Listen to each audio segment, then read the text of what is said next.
ಬೆಂಗಳೂರಿನ ಪ್ಲಸ್ ಕ್ಲಬ್ನಲ್ಲಿ ಮಾಧ್ಯಮ ಸುದ್ದಿಗೋಷ್ಠಿ ಎಂಬಿ ಪಾಟೀಲ್ ಅವರಿಗೆ ಉಪಮುಖ್ಯಮಂತ್ರಿ ಸ್ಥಾನ ಕೊಡಬೇಕೆಂದು ಒತ್ತಾಯಿಸಿ ಅಧ್ಯಕ್ಷರಾದ ಮಲ್ಲಿಕಾರ್ಜುನ ಖರ್ಗೆ ಸಾಹೇಬರಿಗೆ ಹಾಗೂ ವಿರೋಧ ಪಕ್ಷದ ನಾಯಕರಾದ ಸನ್ಮಾನ್ಯ ರಾಹುಲ್ ಗಾಂಧಿ ಅವರಿಗೂ ನೂತನ ಮುಖ್ಯಮಂತ್ರಿಗಳಾದ ಡಿಕೆ ಶಿವಕುಮಾರ್ ಅವರಿಗೆ ಒತ್ತಾಯಿಸಿ ಸುದ್ದಿಗೋಷ್ಠಿ ನಡೆಸಲಾಯಿತು.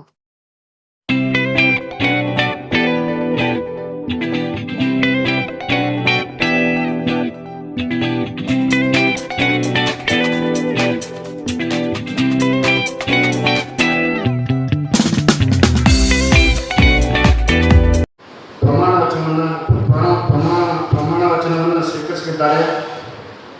ಹಾಗಾಗಿ ಅವರಿಗೆ ಈ ರಾಜ್ಯದ ಎಲ್ಲ ವರ್ಗದ ಜನಾಂಗದ ಪರವಾಗಿ ಇಡೀ ರಾಜ್ಯದ ಬಂಜಾರ ಸಮಾಜದ ಪರವಾಗಿ ಮತ್ತು ವಿಶೇಷವಾಗಿ ಅವರಿಗೆ ಅಭಿನಂದನೆಯನ್ನು ಸಲ್ಲಿಸಲಿಕ್ಕೆ ಬಯಸ್ತೇನೆ. ಅದರ ಜೊತೆಗೆ ನಿರ್ಗಮಿಸಿದ ಮುಖ್ಯಮಂತ್ರಿಗಳಾಗಿರ್ತಕ್ಕಂಥ ಸನ್ಮಾನ್ಯ ಸಿದ್ದರಾಮಯ್ಯ ಸಾಹೇಬರ ಅವರಿಗೂ ಕೂಡ ಈ ರಾಜ್ಯದ ಸಮಸ್ತ ಬಂಜಾರ ಸಮಾಜದ ಪರವಾಗಿ ಕೃತಜ್ಞತೆಗಳನ್ನು ಸಹ ಸಲ್ಲಿಸಲಿಕ್ಕೆ ಬಯಸ್ತೇವೆ. ಇವತ್ತು ನೂತನವಾಗಿ ಆಯ್ಕೆ ಆಗ್ತಕ್ಕಂಥ ಮುಖ್ಯಮಂತ್ರಿ ಆಗಿರ್ತಕ್ಕಂಥ ಸನ್ಮಾನ್ಯ ಡಿ ಕೆ ಶಿವಕುಮಾರ್ ಸಾಹೇಬರವರಿಗೆ ಮತ್ತು ಕಾಂಗ್ರೆಸ್ ಪಕ್ಷದ ಮುಖಂಡರು ಮಾಜಿ ಹಂಗಾಮಿ ಮುಖ್ಯಮಂತ್ರಿಗಳಾಗಿರ್ತಕ್ಕಂಥ ಸಿದ್ದರಾಮಯ್ಯ ಸಾಹೇಬರವರಿಗೆ, ಎಐಸಿಸಿಯ ಅಧ್ಯಕ್ಷರು ಆಗಿರ್ತಕ್ಕಂಥ ಮಲ್ಲಿಕಾರ್ಜುನ ಖರ್ಗೆ ಸಾಹೇಬರವರಿಗೆ, ಕೇಂದ್ರದ ವಿರೋಧ ಪಕ್ಷದ ನಾಯಕರು ಕಾಂಗ್ರೆಸ್ ಪಕ್ಷದ ನಾಯಕರಾಗಿರ್ತಕ್ಕಂಥ ರಾಹುಲ್ ಗಾಂಧಿ ಅವರಲ್ಲಿ ಮತ್ತು ಸೋನಿಯಾ ಗಾಂಧಿ ಅವರಲ್ಲಿ, ಪ್ರಿಯಾಂಕಾ ಗಾಂಧಿ ಅವರಲ್ಲಿ, ಎಐಸಿಸಿಯ ಪ್ರಧಾನ ಕಾರ್ಯದರ್ಶಿಯಾಗಿರ್ತಕ್ಕಂಥ ವೇಣುಗೋಪಾಲ್ ಅವರಲ್ಲಿ ಮತ್ತು ರಾಜ್ಯದ ಉಸ್ತುವಾರಿಯಾಗಿರ್ತಕ್ಕಂಥ ರಣದೀಪ್ ಸಿಂಗ್ ಸುರ್ಜೇವಾಲಾ ಅವರಲ್ಲಿ ಮತ್ತು ರಾಜ್ಯದ ಕಾಂಗ್ರೆಸ್ ಮುಖಂಡರುಗಳಲ್ಲಿ ವಿನಂತಿಯನ್ನು ಮಾಡಿಕೊಳ್ಳೋದು ಇಷ್ಟೇ ಇದೆ. ಇವತ್ತು ನಾಳೆ ಪ್ರಮಾಣ ವಚನ ಸ್ವೀಕಾರ ಸಮಾರಂಭದಲ್ಲಿ ಕರ್ನಾಟಕ ರಾಜ್ಯದಲ್ಲಿ ಈಗಾಗಲೇ ಸನ್ಮಾನ್ಯ ಎಂಬಿ ಪಾಟೀಲ್ ಅವರು ನೀರಾವರಿ ಸಚಿವರಾಗಿ ಈ ರಾಜ್ಯದಲ್ಲಿ ಕ್ರಾಂತಿಕಾರಿಯಾಗಿರ್ತಕ್ಕಂಥ ಕಾರ್ಯವನ್ನು ಮಾಡುವ ಮುಖಾಂತರ ಅದರ ಜೊತೆಗೆ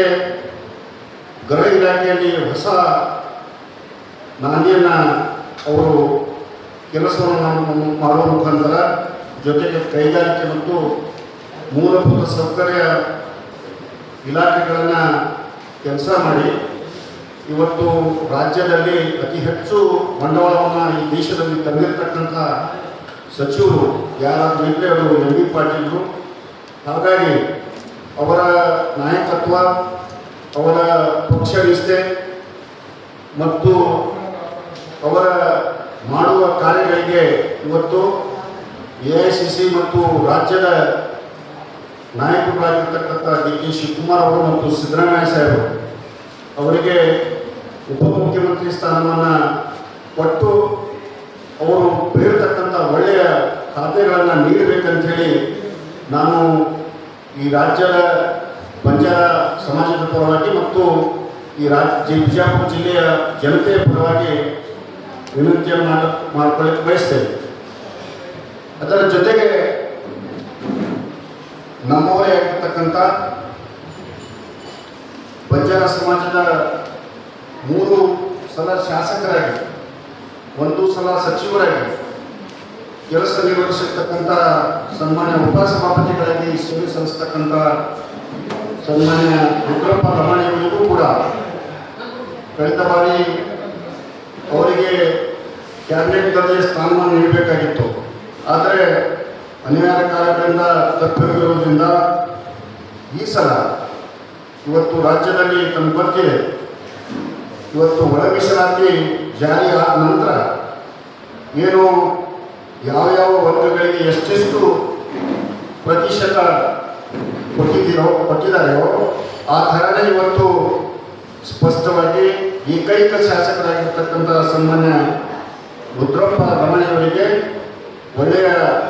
ಸಚಿವ ಸ್ಥಾನವನ್ನು ಕೊಡುವುದರ ಮುಖಾಂತರ ಜೊತೆಗೆ ಒಳ್ಳೆಯ ಖಾತೆನೂ ಸಹ ಸಮಾಜ ಕಲ್ಯಾಣದಂಥ ಖಾತೆನೂ ಸಹ ಕೊಡಬೇಕಂತೇಳಿ ಈ ರಾಜ್ಯದ ಬಂಜಾರ ಸಮಾಜದ ಪರವಾಗಿ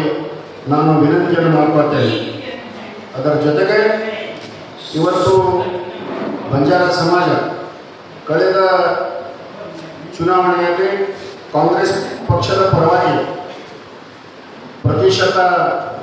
80ರಷ್ಟು ಮತಗಳನ್ನು ಹಾಕುವ ಮುಖಾಂತರ ಈ ರಾಜ್ಯದಲ್ಲಿ ಸರ್ಕಾರ ಬರಲಿಕ್ಕೆ ಮುಖ್ಯ ಕಾರಣಭೂತರು ಬಂಜಾರ ಸಮಾಜ ಅಂತೇಳಿ ಈ ಸಂದರ್ಭದಲ್ಲಿ ಹೇಳಿ,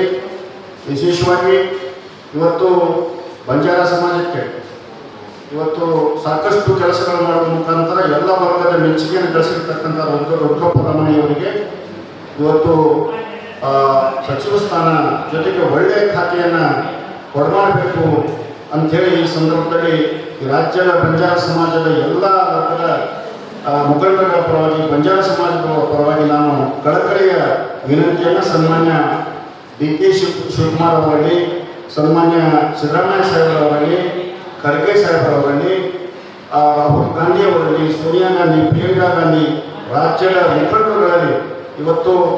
ವಿನಂತಿಯನ್ನು ಮಾಡಿಕೊಂಡು ಅವರಿಗೆ ಯಾವ ಕಾರಣಕ್ಕೂ ಸಹ ಸಚಿವ ಸ್ಥಾನ ಕೈ ತಪ್ಪಬಾರದು ಅನ್ನುವಂಥ ವಿನಂತಿಯನ್ನು ರಾಜ್ಯದ